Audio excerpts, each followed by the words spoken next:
કેમ છો બધા? આજના આ નવા એક્સપ્લેનરમાં આપ સૌનું સ્વાગત છે. આજે આપણે બારેજા ધામના એક બહુ જ રસપ્રદ અને ઊંડા આધ્યાત્મિક પ્રવચનનું એનાલિસિસ કરવા જઈ રહ્યા છીએ. આ સોર્સ મટીરિયલમાં કુળદેવીની ઉપાસના, કર્મના સિદ્ધાંતો અને ખાસ કરીને ભગવાનના નામના જપની અદ્ભુત શક્તિ વિશે બહુ જ ડિટેલમાં વાત કરવામાં આવી છે. તો ચાલો ફટાફટ આ બધી બાબતોને સમજીએ. હવે જુઓ, એક બહુ જ સામાન્ય મૂંઝવણ લગભગ દરેકના મનમાં ક્યાંક ને ક્યાંક હોય છે. શું રામ નામનો જાપ કરવાથી આપણી પરંપરાગત કુળદેવી નારાજ તો નહીં થઈ જાય ને? સાચું કહું તો આ એક એવો સવાલ છે જેણે ભલભલા શ્રદ્ધાળુઓને કન્ફ્યુઝ કરી દીધા છે. તો ચાલો સોર્સ મટીરિયલના આધારે આ જ સવાલનો ચોક્કસ જવાબ શોધવાનો પ્રયાસ કરીએ. પણ આનો સીધો જવાબ મેળવતા પહેલાં આપણે એક બેઝિક વસ્તુ સમજવી પડશે. અને એ છે સાંસારિક સુખો વિરુદ્ધ શાશ્વત સત્ય. વિચારો, આપણે મોટા ભાગે પ્રાર્થનામાં શું માંગીએ છીએ? ગાડી, બંગલો કે પછી સંપત્તિ, બરાબર ને? પણ સોર્સ મટીરિયલ અહીં એક બહુ જ પાવરફુલ કમ્પેરિઝન આપે છે. આ બધી ભૌતિક વસ્તુઓ આજે છે ને, કાલે નથી. એ સમય જતાં નષ્ટ થઈ જવાની છે. એનાથી તદ્દન વિપરીત ભગવાનનું નામ એકદમ અનંત અને અસીમ છે. જન્મો જન્મો સુધી માત્ર પ્રભુનું નામ જ ટકે છે. અને સૌથી કમાલની વાત ખબર છે? આ શાશ્વત કલ્યાણના માર્ગ માટે તમારે કોઈ દોરા ધાગા કે જંતર મંતરની બિલકુલ જરૂર નથી પડતી. બસ એક ભગવાનનું નામ જ કાફી છે. તો પછી સવાલ એ થાય કે જો કોઈ દોરા ધાગાની જરૂર નથી તો મનુષ્યને લાઈફમાં આટલા દુઃખ કેમ પડે છે? આ સમજવા માટે આપણો બીજો મુદ્દો જોઈએ: સુખ, દુઃખ અને કર્મ. હવે આ ટેબલ જો, આ બહુ જ ઇન્ટરેસ્ટિંગ છે. આ કર્મના કડક સિદ્ધાંતોને એકદમ ક્લિયર કરે છે.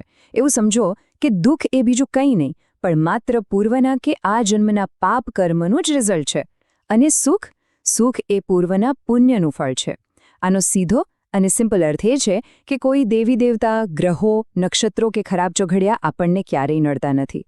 આપણું દુઃખ 100% આપણા પોતાના જ પાછલા કર્મો સાથે જોડાયેલું છે. રાઈટ? આ એક એવો કોન્સેપ્ટ છે જે લાઈફના ઉતાર ચઢાવ જોવા માટેનો આખો નજરિયો જ એકદમ બદલી નાખે છે. તો હવે એક સવાલ થાય, શું માત્ર સારા કામ કરવાથી પાછલા પાપ ભૂસાઈ જશે? એના માટે આ પ્રવચન એક બહુ જ મસ્ત ઉપાય આપે છે: માનસિક શુદ્ધિ માટે રામ નામરૂપી સાબુ. આ મેટાફોર મને પર્સનલી બહુ જ ગમ્યો. રામ નામરૂપી સાબુ. સિમ્પલ લોજિક છે યાર. જેમ મેલા કપડાં ધોવા માટે આપણે સાબુ ઘસીએ છીએ, બસ એ જ રીતે પાપોથી મેલા થયેલા મનને ચોખ્ખું કરવા માટે આ રામ નામરૂપી સાબુ બહુ જ જરૂરી છે. રોજ આ નામનું રટણ કરવાથી મનનો બધો જ મેલ સાફ થઈ જાય છે અને ખરેખર એક અલગ જ લેવલની આંતરિક શાંતિ મળે છે. અને હા, આ કોઈ હવામાં થતી વાતો નથી હો. બારેજા ધામમાં તો આ પ્રક્રિયા પ્રેક્ટિકલી કરવામાં આવે છે. ત્યાં ભક્તોને રામ નામ લખવા માટે સ્પેશિયલ બુક્સ આપવામાં આવે છે. ભક્તો એમાં ભાવથી નામ લખીને ત્યાં જમા કરાવે છે. એવી ઊંડી માન્યતા છે કે આ પ્રોસેસ કરવાથી ભક્તોના ભેગા થયેલા પાપોના આખા ગોડાઉન ખાલી થઈ જાય છે, નષ્ટ થઈ જાય છે. લિટરલી આ એક બહુ જ અનોખી અને પાવરફુલ પ્રોસેસ છે. આ સાંભળીને તમને થશે કે ભાઈ, આ નામના જપમાં એટલું બધું તે શું વજન છે? તો ચાલો એના માટે આપણો નેક્સ્ટ પોઈન્ટ જોઈએ: ભગવાન કરતાં ભગવાનનું નામ મોટું. તમને પેલો કૃષ્ણ ભગવાનનો પ્રખ્યાત પ્રસંગ તો યાદ જ હશે. જ્યારે સત્યભામાજીએ ભગવાનને ત્રાજવે તોલવાની કોશિશ કરી, દુનિયાભરનું સોનું, ઝવેરાત બધું જ મૂકી લીધું, પણ ભગવાનનું પલ્લું જલાય ઊંચું ન થયું. પણ જેવું રૂકમિણીજીએ માત્ર એક તુલસીના પાન પર કૃષ્ણ નામ લખીને મૂક્યું, બસ ત્રાજવું તરત જ બેલેન્સ થઈ ગયું.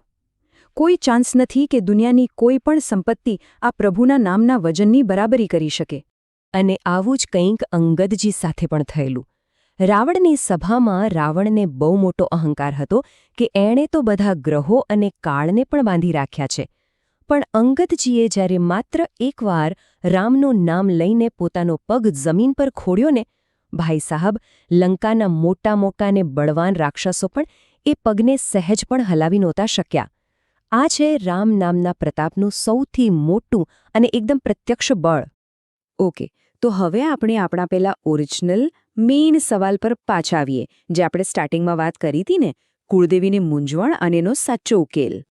આ પ્રવચનમાં આપણી લોક સંસ્કૃતિની એક બહુ જ જાણીતી કહેવતથી આ કન્ફ્યુઝન બહુ જ સરસ રીતે દૂર કરવામાં આવ્યું છે.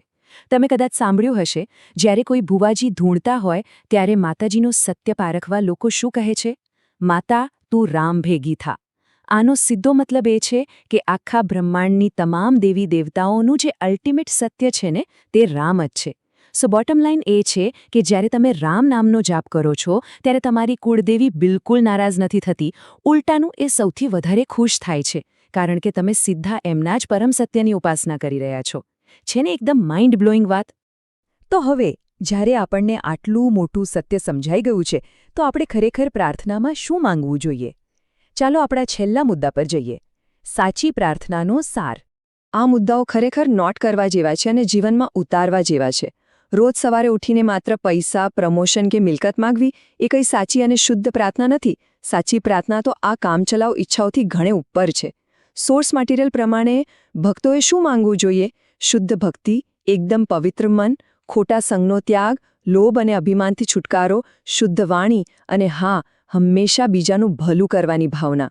આ બધી એવી આંતરિક સંપત્તિ છે ને, જે એકવાર મળી ગઈ તો ક્યારેય નષ્ટ નથી થતી.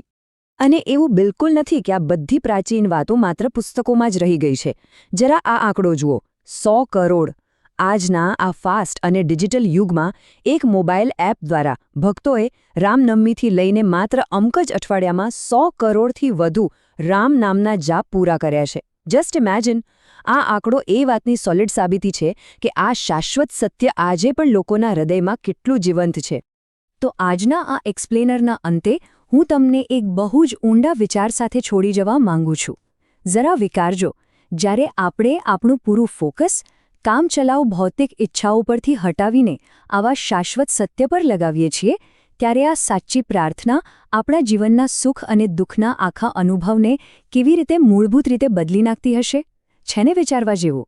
તો બસ આજના એક્સપ્લેનરમાં આટલું જ. ફરી મળીશું એક નવા ટોપિક સાથે.